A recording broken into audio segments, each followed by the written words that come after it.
nous allons voir comment générer automatiquement la géométrie de l'ouvrage dans CP3D à partir d'un fichier de texte. Pour ce faire, nous ouvrons le menu Outils en haut de l'interface et sélectionnons l'option Importer fichier de texte. Le format que doivent avoir ces fichiers de texte est spécifié dans le texte d'aide de la section Données supplémentaires, qui comprend également un exemple.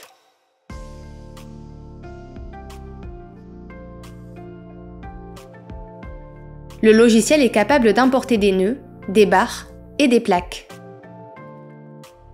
Nous écrivons le mot joint au début du fichier de texte pour définir les nœuds.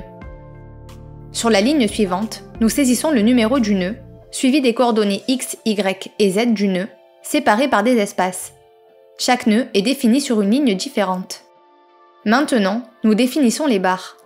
Pour ce faire, nous tapons Frames et définissons une barre sur chaque ligne en saisissant le numéro de la barre, le numéro du nœud initial et le numéro du nœud final, séparés par des espaces. Ensuite, nous définissons les plaques. Pour cela, nous commençons la séquence par le mot Shells. En dessous, chaque plaque est définie sur une ligne dans laquelle nous devons inclure le numéro de la plaque, laisser un espace et entrer les numéros des nœuds qui constituent les sommets de la plaque, séparés par des espaces. Si nous avons un fichier dans ce format, dans la section Nom du fichier de la partie supérieure, nous cliquons sur le bouton correspondant à droite pour le rechercher sur le disque.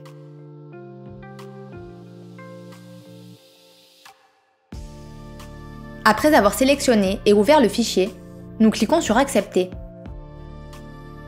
Le logiciel nous informe si la lecture a été finalisée correctement et nous demande si nous souhaitons importer les données lues. En sélectionnant Oui, le logiciel importe les éléments dans le modèle.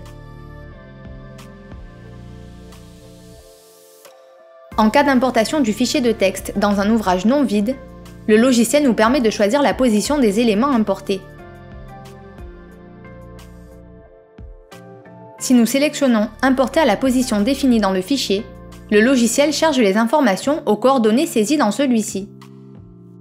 Si nous indiquons « Sélectionner le point de référence pour l'importation », nous devons marquer ce point avec le bouton gauche directement dans la vue du modèle.